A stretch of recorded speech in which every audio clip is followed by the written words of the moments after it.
नमस्कार दोस्तों, तिवारी क्लासेस में आपका स्वागत है। आज के इस वीडियो में हम इग्नू का बैचलर डिग्री प्रोग्राम इस बारे में चर्चा कर लेंगे। अगर आप +2 कर चुके हैं और अब ग्रेजुएशन करना चाहते हैं, या फिर आप पहले ही ग्रेजुएशन कर चुके हैं लेकिन अपना कोई दूसरा मनपसंद विषय से ग्रेजुएशन करना चाहते हैं, तो ऐसे स्थिति में इग्नू आपके लिए एक बेहतर विकल्प हो सकता है। इग्नू इसलिए भी बेहतर है कि अगर आप रेगुलर क्लासेस अटेंड नहीं कर पाते हैं, रेगुलर स्कूल या कॉलेज नहीं जा पाते हैं, तो इग्नू आपके लिए बेस्ट हो सकता है, काहे कि यहाँ पर डिस्टेंस मोड में आपका लर्निंग हो जाता है। तो आज हम लोग समझ लेंगे कि बैचलर डिग्री प्रोग्राम में क्या क्या सब्जेक्ट आप कर सकते हैं, है ना, अर्थात क्या क्या विषय को आप रख सकते हैं। तो नॉर्मली जो हम लोग जानते हैं कि बीए, बीएससी, बीकॉम या फिर अगर कोई कंप्यूटर एप्लीकेशन वाला बात करें जैसे बीसीए वगैरह, तो ये सारे प्रोग्राम्स आप इग्नू से कर सकते हैं। इन प्रोग्राम्स को हम लोग 1 बाय 1 समझ लेंगे और सारे प्रोग्राम को समझने के बाद आप खुद ही डिसाइड कर पाएंगे कि आपको किस विषय से अपना बैचलर डिग्री कंप्लीट करना चाहिए। तो अगर बांटा जाए पूरे प्रोग्राम्स को तो 2 तरह से बांटा जा सकता है। पहला जनरल प्रोग्राम और दूसरा ऑनर्स प्रोग्राम।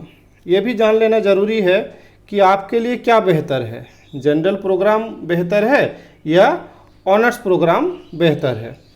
अगर आप सिर्फ ग्रेजुएशन करना चाहते हैं और उसके बाद कोई कंपटीशन का तैयारी करना चाहते हैं, तब तो आपके लिए जनरल प्रोग्राम बेहतर है।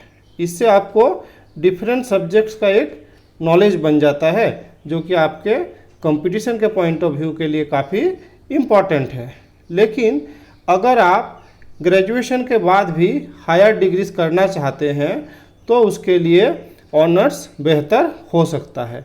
तो चलिए एक एक करके समझ लेते हैं कि जनरल प्रोग्राम्स जो है इग्नू का, उसमें आप किन किन सब्जेक्ट को लेके डिग्री को कर सकते हैं। ठीक है, तो जनरल प्रोग्राम्स में तो जो सबसे फेमस है वो है बैचलर ऑफ आर्ट्स, है ना, जिसको इग्नू में बीएजी कोड दिया गया है ना, बीएजी, बीए इन जनरल, है ना, अर्थात ये हो गया बीएजी। तो ये आप कर सकते हैं। वैसे ही अगर आप साइंस से करें तो उसका नाम दिया गया है बैचलर ऑफ साइंस बीएससीजी। ठीक है, और अगर आप बैचलर ऑफ कॉमर्स करना चाहते हैं तो बीकॉम जी इसका नाम दिया गया है। ठीक है, तो आपको जिस फील्ड में रुचि है आप इसमें से कर सकते हैं। इन तीनों के अलावे भी और कई तरह के प्रोग्राम हैं जिसको आप कर सकते हैं, जैसे bachelor of library and information science, जिसको कि इग्नू में नाम दिया गया है BLIS। वैसे ही bachelor of arts in tourism studies, जिसका नाम दिया गया है BTS। वैसे ही बैचलर ऑफ सोशल वर्क, जिसका नाम दिया गया है BSWG। वैसे ही bachelor of business administration retailing, ठीक है, जिसका नाम दिया गया है BBARL।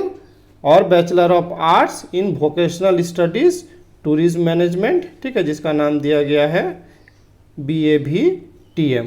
ठीक है, तो इस तरह से जो हम लोग देखे वो था क्या है, जनरल प्रोग्राम्स था जिसको आप आराम से कर सकते हैं।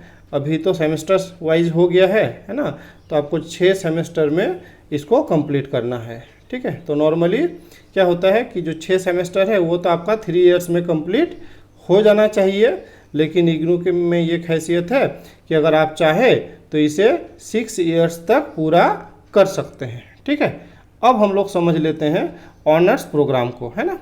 तो ऑनर्स प्रोग्राम में अगर बात किया जाए, अलग अलग सब्जेक्ट का तो बात करना होगा इसमें ना, तो bachelor of arts in economics, है ना, अर्थात अगर आप इकोनॉमिक्स ऑनर्स करना चाहते हैं तो इस प्रोग्राम का नाम है BAECH। ठीक है, वैसे ही अगर आप हिस्ट्री में ऑनर्स करना चाहते हैं तो जिसका नाम दिया है BAHIH। ठीक है, ये सब का आप मीनिंग भी समझ सकते हैं, जैसे BAHIH, तो BA हो गया तो ये ग्रेजुएशन के लिए BA, है ना, और HI ये हो गया हिस्ट्री के लिए, और H मीन्स ऑनर्स, वैसे ही अगर इकोनॉमिक्स वाला समझें तो बीए मतलब हो गया, ये तो बीए की डिग्री हो गया है ना, और ईसी इकोनॉमिक्स के लिए और एच किसके लिए, ऑनर्स के लिए। तो इस तरह से इसका कोड दिया गया है, ठीक है। वैसे ही अब क्या क्या विषय से कर सकते हैं ऑनर्स इग्नू में, तो आप देख पा रहे हैं कि आप पॉलिटिकल साइंस से भी ऑनर्स कर सकते हैं, और पॉलिटिकल साइंस के लिए जो कोड है वो है BAPSH। हाँ, वैसे ही साइकोलॉजी से आप कर सकते हैं जिसका कोड है BAPCH। वैसे ही चाहे तो पब्लिक एडमिनिस्ट्रेशन से भी कर सकते हैं जिसका नाम है BAPAH, ठीक है। वैसे ही और भी कई सब्जेक्ट्स हैं जिससे आप बैचलर ऑफ आर्ट्स कर सकते हैं, जैसे सोशियोलॉजी से कर सकते हैं BASOH इसका कोड है ना, इग्नू के साइट में आप सर्च करेंगे तो सारे कोर्स इजीली अवेलेबल होंगे, ठीक है। अब अगर क्या है साइंस का बात करें तो बैचलर ऑफ साइंस में भी कई स्ट्रीम है जिससे आप ये डिग्री कर सकते हैं। तो जैसे पहला है वो क्या है, एंथ्रोपोलॉजी, इससे आप कर सकते हैं, और इसका जो कोड है वो है BSc, ठीक है। ये तो BSc के लिए हो गया, AN हो गया एंथ्रोपोलॉजी के लिए, और H ऑनर्स के लिए है ना, तो BSc ANH।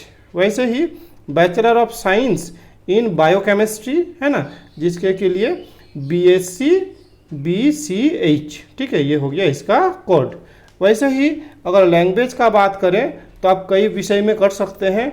अगर आप क्या है इंग्लिश लैंग्वेज से करना चाहते हैं बैचलर ऑफ डिग्री, ठीक है, तो इसका कोड है BAEGH, ठीक है। और अगर आप हिंदी ऑनर्स करना चाहते हैं तो इसका नाम है BAHDH। और वैसे ही अगर आप संस्कृत ऑनर्स भी करना चाहते हैं तो इसका नाम है BASKH, ठीक है। वैसे ही उर्दू विषय से भी आप ऑनर्स कर सकते हैं जिसका कोड है BAUDH, ठीक है। और lastly bachelor of programming arts Hindustani music honours, ठीक है। ये डिग्री अगर आप करना चाहें तो इसका कोड है BAPFHMH, ठीक है। तो इस तरह का कोर्स अवेलेबल है। आगे के वीडियोस में इन कोर्स के अंदर में क्या क्या सब्जेक्ट्स पढ़ना पड़ता है, ठीक है, क्या क्या कोर्स का डिटेल है, इस बारे में वीडियो लेकर आएंगे। और जो बैचलर डिग्री है तो इन सारे प्रोग्राम्स में आपके लिए कौन सा बेहतर है, इन सारी बातों का अगले वीडियो में डिस्कस करेंगे। इस वीडियो में मेरे साथ बने रहने के लिए बहुत बहुत धन्यवाद।